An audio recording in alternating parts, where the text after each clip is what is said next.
This is how Grace makes a living. The 27-year-old composes and types out customized poetry for strangers. Her tools, a vintage typewriter. All you have to do is give her 3 words and she'll create the poem for you on the spot. You give me maybe 5 minutes, then your poem will be ready. Sure. Yes. Oh, Yeah. you will write the poem. Yes. Not ChatGPT. No. You type it immediately. Using the words life, challenges, and beautiful, Grace crafts this poem. Thank you so much. Beautiful. You like it? Yeah, very good. Hope she likes it. I'm amazed that we have a talent in Singapore like this. I first learned typing when I was 16 with this type of typewriter, bigger. And now I'm 74. To me, it's like going back in history, in time.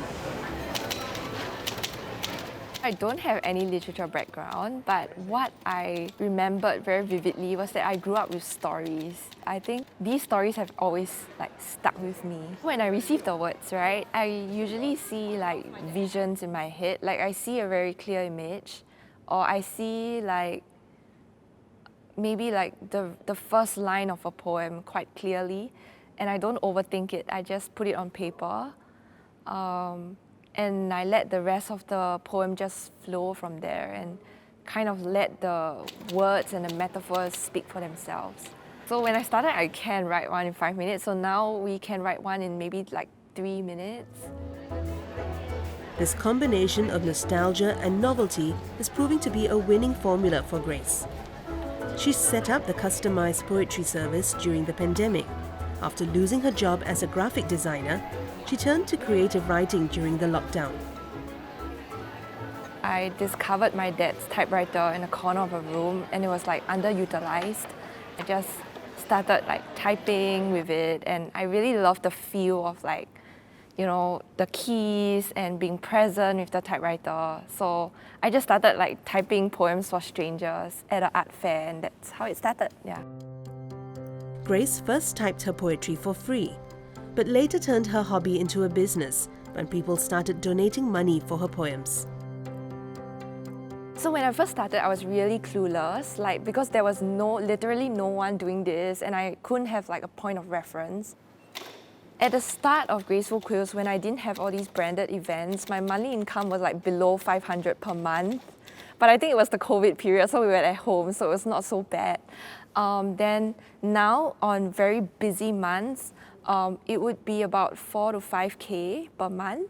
And then on very quiet months, which is maybe May, June, July, nothing's happening, I think 800 to 1,500 per month, around there. She started off as a solo typewriter poet, but as demand grew for customized typewritten poetry, she recruited more typewriter poets. And she's created a niche she's hoping will let her team stand out. So we are a group of 5 writers, myself included, and we take turns for events. We hire all female writers because I wanted to have a more female perspective to poetry, and I think and trust that female voices are very interesting. Yeah.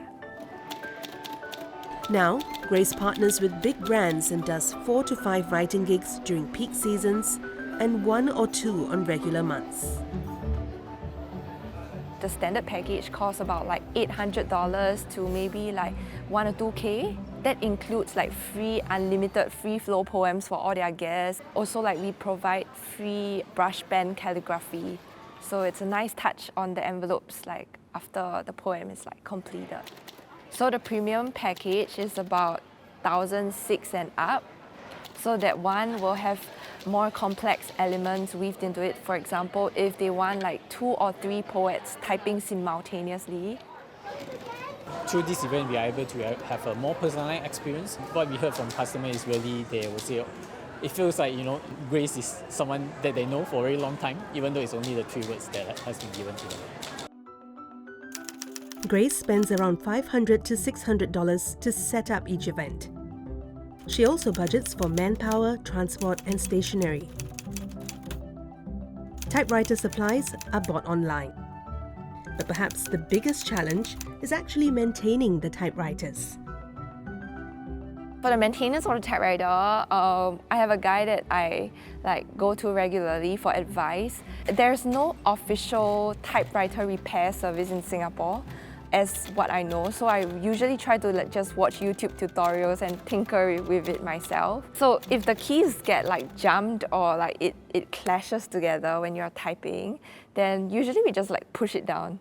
So all my poets, they have their own method of self-maintenance and troubleshooting, you know.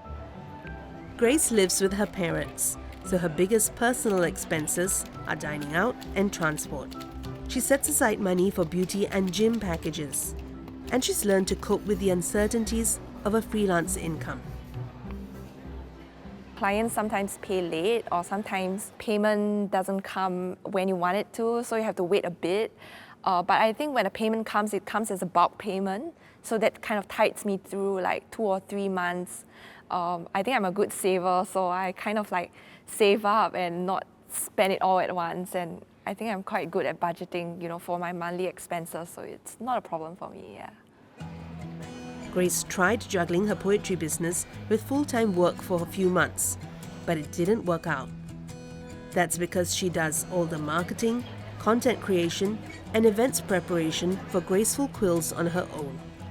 Despite the challenges, Grace says she'll continue offering customized poetry for as long as there's demand. I feel like empathy and intuition are quite important. I think that's really interesting because you could kind of sense the feelings and the mood of the person that you're writing for and very accurately capture their thoughts and their feelings on paper. So we asked Grace to write a poem for this program based on our 3 keywords of how to grow, save, and spend your money.